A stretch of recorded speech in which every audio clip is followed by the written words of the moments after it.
اسی لیے فرمایا گیا کہ قولوا قولا سدیدا۔ ایک مرتبہ ایسے ہی موقع پر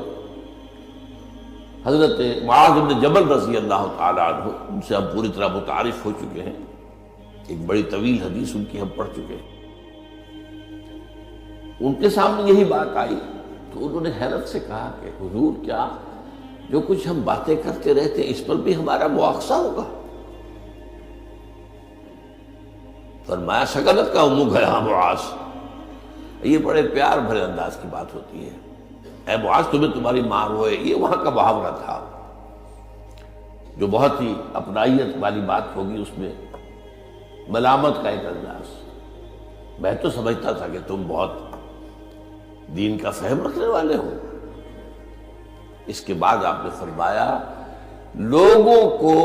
جہنم میں منہ کے بل گرانے والی چیز سب سے زیادہ زبان کی کھیتیاں ہیں، حصائد السنتکم، زبان سے جو لفظ نکلتا ہے وہ ایک بیج بن کر آخرت کی سرزمین میں بویا جاتا ہے۔ اب اگر برا ہے تو کانٹے دار پودا اس سے نکلے گا، جھاڑ جھکاڑ، اور یہ تمہیں جا کر پھر کاٹنا ہوگا قیامت کے اندر۔ حصائد اس کو کہتے ہیں کھیتی کا کاٹنا نہیں ہوتا، حب الحصید۔ دو قسم کی نباتات زمین پر ہیں، ایک تو وہ جو پودا اور درخت موجود رہتا ہے، پھل آپ اتار لیتے ہیں، اگلے سال پھر پھل آ گیا، پودا وہی کا وہی، اور ایک وہ فصل ہوتی ہے گندم کی ہے، چاول کی ہے، گنے کی، وہ آپ نے کاٹ لی، اس کو کہتے ہیں حصید۔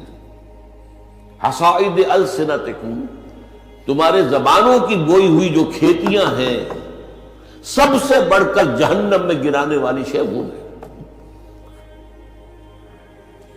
اسی میں بلکہ ایک ذرا اور حدیث بھی ہے، ذرا اس میں حیا کا پہلو مانے ہوتا ہے بیان کرنے میں، لیکن حدیث نبوی ہے، حکمت کا بہت بڑا خزانہ ہے۔ آپ نے فرمایا مسلمانوں مجھے تم دو باتوں کی ضمانت دے دو کہ تمہارے دو عضو جو بہت ہی چھوٹے چھوٹے سے، ان کا غلط استعمال نہیں ہوگا، جنت کی ضمانت میں دیتا ہوں۔ اب دیکھیے کوئی 2 من وزن ہے، 1.5 من ہے، 2 من سے بھی زائد ہے، اب اس میں 2 عضو ہیں، ایک زبان اور ایک شرمگاہ، ان 2 کی ضمانت مجھے دے دو کہ ان کا غلط استعمال نہیں ہوگا۔ باقی پورا جسم جو ہے اس کی جو بھی حرکات و سکنات ہیں ان کی گویا کہ میں ضمانت دیتا ہوں کہ اول تو وہ ٹھیک ہی ہو جائیں گے، وہ غلط کام کریں گے نہیں، جیسے کہ ابھی آیت میں ہم نے دیکھا یا ایھا الذین آمنوا اتقوا اللہ وقولوا قولا سدیدا یصلح لکم اعمالکم،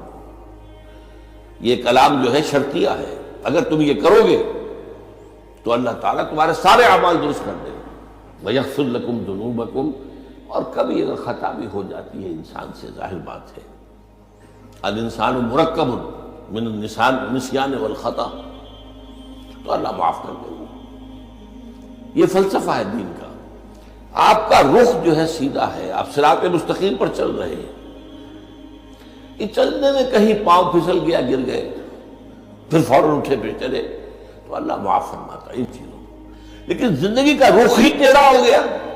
اب تو معاملہ بالکل برعکس ہو گیا، اب تو جو قدم اٹھ رہا ہے وہ غلط رخ پر جا رہے ہیں، جتنا آگے بڑھیں گے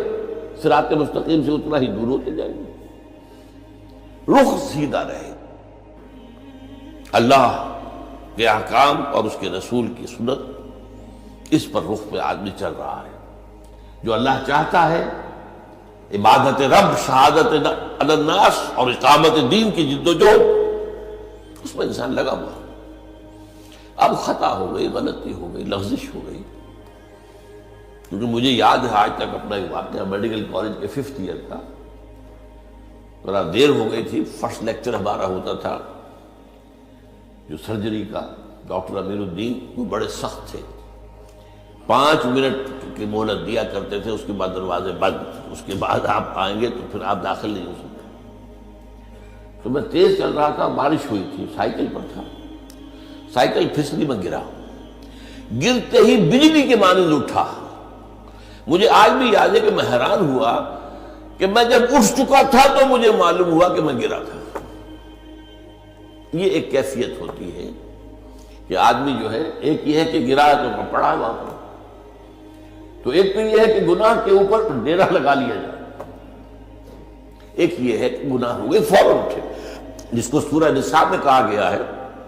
ثم یتوبون من قریب، فوری طور پر اگر توبہ کر لیں تو اللہ تعالیٰ لازماً انما التوبۃ علی اللہ للذین یعملون السیئات ثم یتوبون من قریب، کوئی گناہ تو ہو گیا، خطا تو ہو گئی، فوراً توبہ کر لیں، اللہ تعالیٰ صاف کر دے گا فوراً۔ اللہ نے اپنے ذمے لیا ہے، اپنے اوپر لازم کر لیا ہے۔